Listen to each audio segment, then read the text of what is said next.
Welcome to Travel Through the Earth. Today, I'll show you how to apply for a Japan tourist visa, step by step.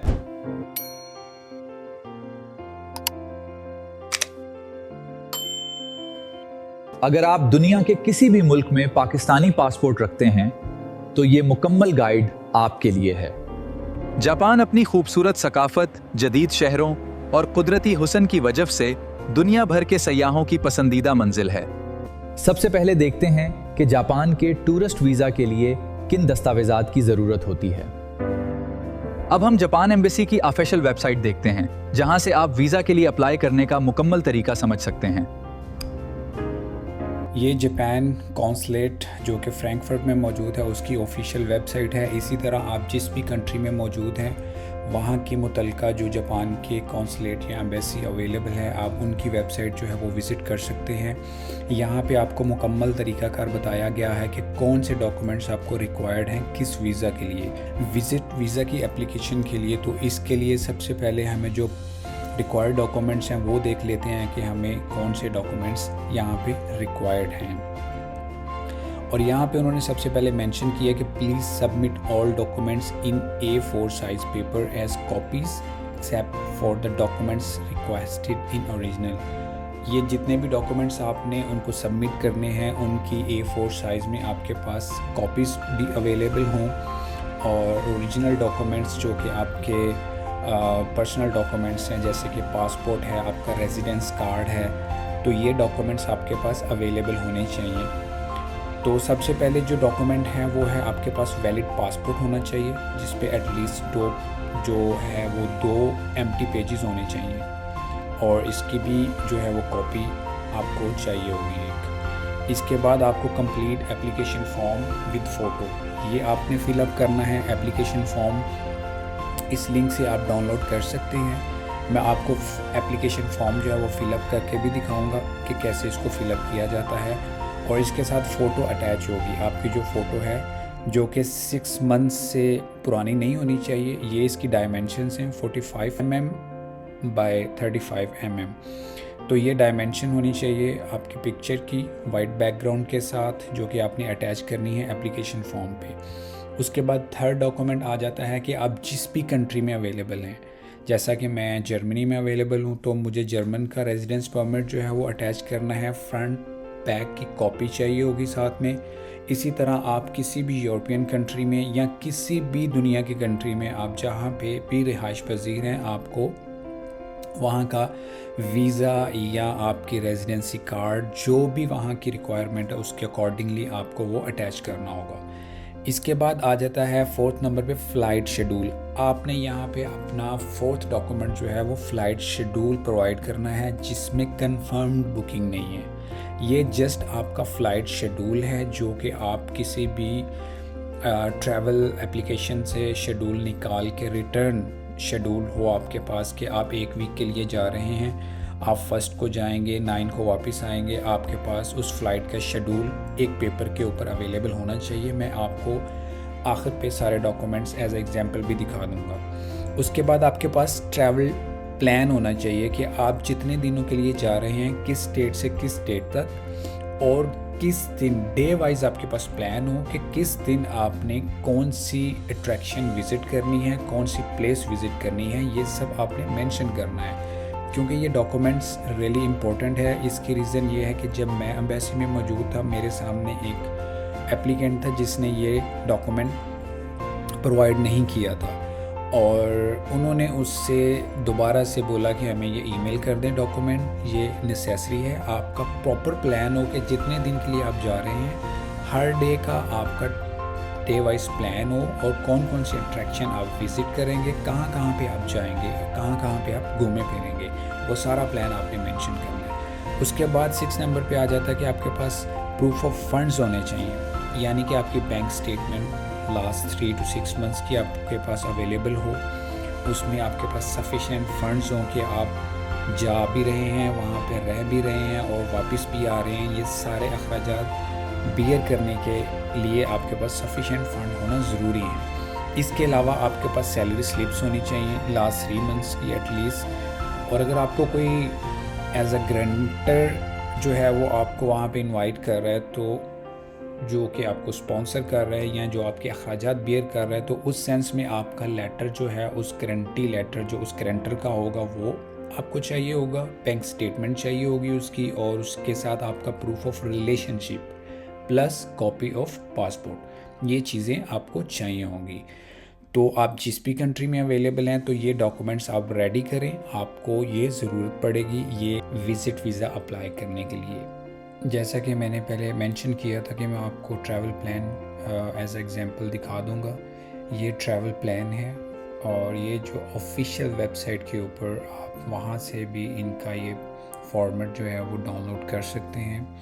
यहाँ पे आपका सारा plan होना चाहिए जैसे as it is इसके अंदर अवेलेबल है, जैसे डेट है, आपकी एक्टिविटी प्लान है कि कब आप पहुँच रहे हैं, कब आप अराइव करेंगे, कहाँ पे आपका होटल होगा, आपके होटल का name, phone number, each and everything. उसके बाद आप किस डेट को कौन सी अट्रैक्शंस जो है वो विज़िट करेंगे, और ये सारी डिटेल्स आपने मेंशन करनी है इसके अंदर, ठीक है। उसके बाद लास्ट डे का प्लान कि आप कब वापस आ रहे हैं, तो ये सारा प्लान एज इट इज़ आपने मेंशन करना है, और ये अपना ट्रैवल प्लान अपनी एप्लीकेशन जो आपकी वीज़ा एप्लीकेशन है उसके अंदर आपने ये सबमिट करवाना है। अब हम जापान के वीज़ा फॉर्म को मरहलावार भरेंगे ताकि आप आसानी से अपनी दरख्वास्त मुकम्मल कर सकें।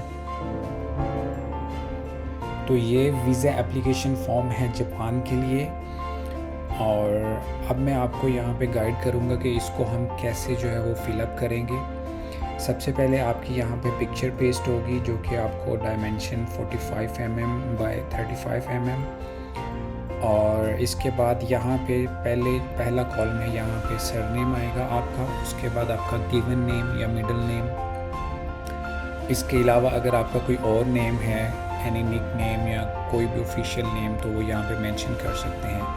एक बात आपने ज़रूर अपने ज़हन में रखनी है कि जब भी आपने एप्लीकेशन फॉर्म फिलअप करना है, जो भी कॉलम अवेलेबल है, लेट्स सपोज यहाँ पे आपका कोई और नेम नहीं है तो इसको आप N/A करेंगे, यहाँ पे आपने मेंशन करना है कि नॉट अवेलेबल, ठीक है। तो आपने ये मस्ट मेंशन करना है, कोई भी कॉलम आपने मिस नहीं करना। इसके बाद आपका जो डेट ऑफ बर्थ है वो आप मेंशन करेंगे, आपकी प्लेस ऑफ बर्थ है किसी भी सिटी से, जो भी आपका सिटी है, आपका रीजन है, आपका कंट्री है, वो आपने यहाँ पे मेंशन करना है। आपका जेंडर यहाँ पे आ जाएगा, मेल फीमेल। उसके बाद आपका जो है मैरिटल स्टेटस आ जाएगा, सिंगल हैं, मैरिड हैं, जो भी है वो यहाँ पे आप इसको क्लिक कर देंगे, ठीक है। इसको आपने यहाँ पे मेंशन करना है। नेशनैलिटी, सिटीज़नशिप जो भी है आपकी वो आप यहाँ पे मेंशन करेंगे, और इसके बाद कोई भी ID issued by your government site, जो कि आपका CNI से ही होता है, हमारा जो पाकिस्तान में CNIC है उसका आप यहाँ पे नंबर मेंशन करेंगे। तो आपने यहाँ पे CNIC का नंबर मेंशन कर देना है। उसके बाद आपका जो पासपोर्ट टाइप, तो हम यहाँ पे ऑर्डिनरी सेलेक्ट करेंगे। उसके बाद आपने यहाँ पे अपना पासपोर्ट नंबर मेंशन करना है। Place of issue Pakistan, date of issue यहाँ पे आप मेंशन करेंगे, issuing authority Pakistan, expire date mention करेंगे। अगर आपका कोई सर्टिफिकेट ऑफ एलिजिबिलिटी है तो उसका नंबर अगर है तो मेंशन करें, अगर नहीं है तो नॉट अवेलेबल कर दें। मोस्टली ये नहीं होता तो आपने यहाँ पे नॉट अवेलेबल कर देना। उसके बाद आपने अपना पर्पस जो है वो मेंशन करना है। उसके बाद आपने intended length of stay in Japan, जो है कितने दिन के लिए आप वहाँ पे स्टे करेंगे, आपने यहाँ पे वो मेंशन करना है। और अराइवल डेट मेंशन होगी यहाँ पे।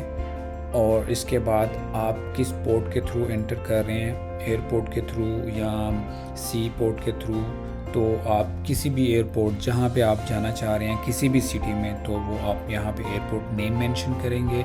किस एयरलाइन के थ्रू जा रहे हैं आप, एयरलाइन का जो नेम है वो मेंशन करेंगे, या शिप के थ्रू जा रहे हैं तो शिप कंपनी का नेम मेंशन करेंगे।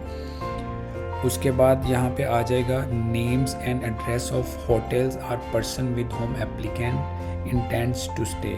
यहाँ पे आपने मेंशन करना है कि आप कहाँ पे स्टे करेंगे। यहाँ पे उस प्लेस का नेम आएगा, टेलीफोन नंबर आएगा, यहाँ पे एड्रेस आ जाएगा, dates and duration of previous stays in Japan. अगर आप प्रीवियसली जापान ऑलरेडी जा चुके हैं तो वो यहाँ पे आप उसका डेट मेंशन करेंगे किस डेट को आप गए थे और कितनी देर के लिए गए थे। अगर नहीं गए तो आपने यहाँ पे नॉट अवेलेबल मेंशन करना है।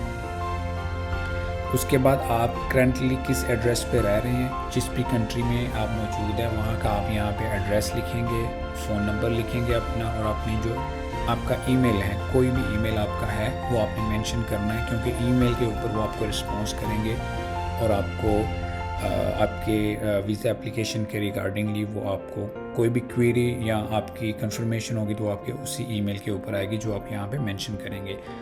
आपने नेक्स्ट जो कॉलम है वहाँ पे आता है जी आपका जो करंट प्रोफेशन है या ऑक्यूपेशन है या आपकी क्या पोजीशन है। कोई भी, जैसे साइबर सिक्योरिटी है, आप आईटी से रिलेटेड हैं, इकोनॉमिस्ट हैं, कोई भी आपका यहाँ पे जो आपका प्रोफेशन है आपकी जॉब का वो आप यहाँ पे मेंशन करेंगे। और आपके जो एम्प्लॉयर हैं आपकी कंपनी का यहाँ पे नेम आएगा, टेलीफोन नंबर आएगा और यहाँ पे एड्रेस आ जाएगा।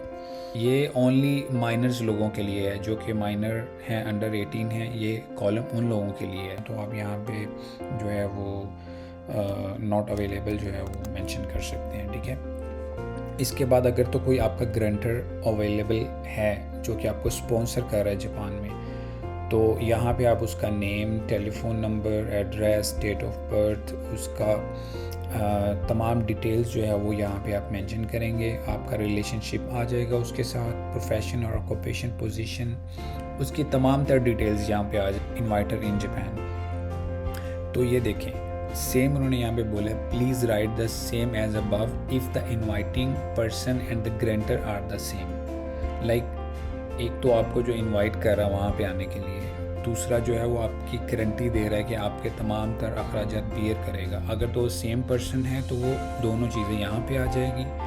तो अगर अलग से गारंटर हैं या इनवाइट आपको कोई और कर रहा है तो इन दोनों कॉलम में आपने सेपरेटली उनके name and each and every details required जो है वो आपने यहाँ पे मेंशन करनी है। नेक्स्ट स्टेप है जी, have you ever been convicted of a crime or offence in any country. ये मोस्टली आपका नो होना चाहिए, क्योंकि अगर यस है तो ये आपकी वीज़ा सक्सेस पे जो है वो बैड इम्पैक्ट क्रिएट कर सकता है, तो इसलिए ये नो होना चाहिए मोस्टली। इसके बाद नेक्स्ट आपने देखना है कि जी आपने किसी भी कंट्री में जो है वो जेल तो नहीं काटी हुई, इसके अलावा आप डिपोर्ट तो नहीं हुए और किसी भी कंट्री के आपने रूल्स वायलेट तो नहीं किए। ये ईच एंड एवरी डिटेल्स आपने यहाँ पे आपने नो पे क्लिक कर देना है। अगर इनमें से कोई आपके साथ ज़िंदगी में हो चुकी है तो वो यहाँ पे आप मेंशन करेंगे उनके रीज़न, ठीक है। तो अगर आप यस करेंगे तो ऑफ कोर्स आपको यहाँ पे रीज़न मेंशन करना होगा। लास्ट में आ जाएगा जी आपका डेट ऑफ एप्लीकेशन, किस डेट को आप एप्लीकेशन फ़ाइल कर रहे हैं, वहाँ पे आपकी डिटेल आ जाएगी और यहाँ पे एप्लीकेंट के सिग्नेचर्स आ जाएंगे। तो ये था हमारा एप्लीकेशन फॉर्म, जो कि मैंने आपको कंप्लीट गाइड कर दिया है कि इसको आपने कैसे फिलअप करना है।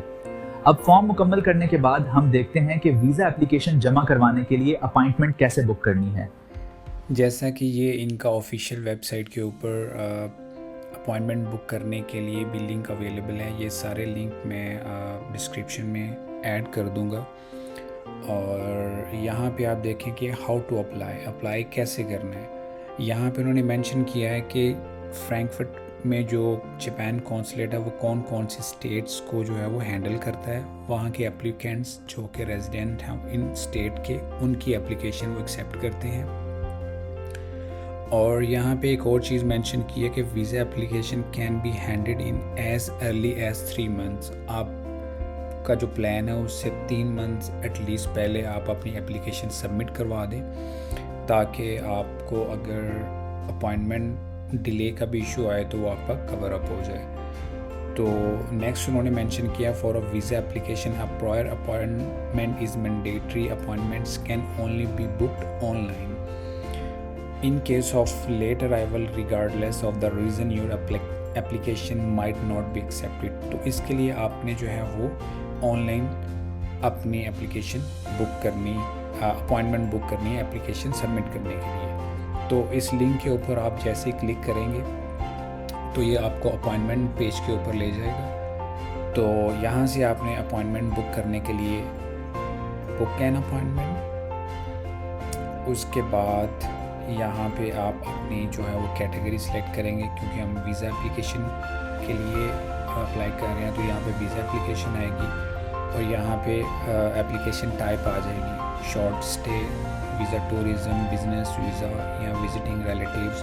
तो हम यहाँ पे टूरिज़म के लिए अप्लाई कर रहे हैं, तो हम ये कैटेगरी सिलेक्ट करेंगे, ठीक है। इसके लिए अब आप देखें कि उन्होंने बोला है जी जो अवेलेबल है वो रेड सर्कल है, जो ऑलरेडी बुकड हैं वो क्रॉस्ड हैं। तो आप यहाँ से कोई भी अवेलेबल के ऊपर क्लिक करेंगे, जैसे ही आपके पास आगे टाइम स्लॉट आ जाएगी, ये कौन सी स्लॉट आपके जो आपको सूट कर रही है आपके टाइम के अकॉर्डिंगली, वो आप यहाँ से सिलेक्ट कर सकते हैं। तो यहाँ से जो भी आपको सूट करती है, जैसे ही आप सिलेक्ट करेंगे, सिलेक्ट करने के बाद ये सारी डिटेल्स आप देख रहे हैं, ठीक है। यहाँ पे आपके पास यहाँ पे आपका family name, first name, phone number, आपकी ईमेल एड्रेस जो है रिक्वायर्ड, आपने जो एप्लीकेशन फॉर्म में फ़िलअप किया, आपकी जो ऑफिशियल जीमेल या ईमेल कोई भी आपका एड्रेस है तो वो यहाँ पे आप मेंशन करेंगे।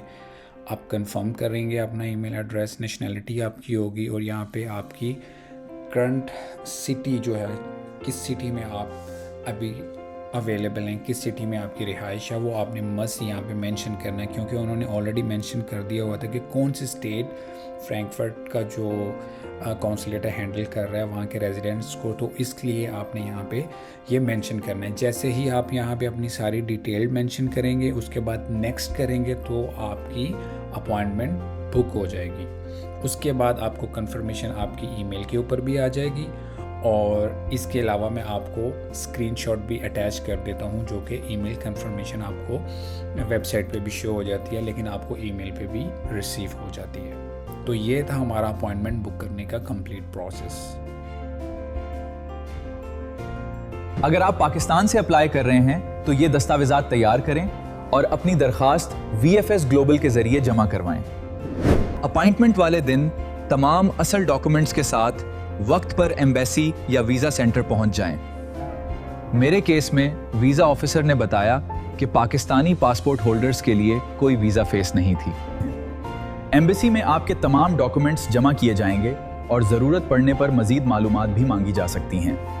मेरे केस में ठीक 1 हफ्ते बाद मुझे ईमेल मौसूल हुई कि मेरा पासपोर्ट कलेक्शन के लिए तैयार है। अल्हम्दुलिल्लाह मुझे जापान का वीज़ा मिल गया। अगर आप भी यही मराहिल दुरुस्त तरीके से फॉलो करें तो एतमाद के साथ अपनी दरखास्त जमा करवा सकते हैं। अगर ये वीडियो आपके लिए मुफीद रही हो तो चैनल को सब्सक्राइब करें, वीडियो को लाइक करें और अगली ट्रैवल गाइड में दोबारा मुलाकात होगी। अल्लाह हाफिज़।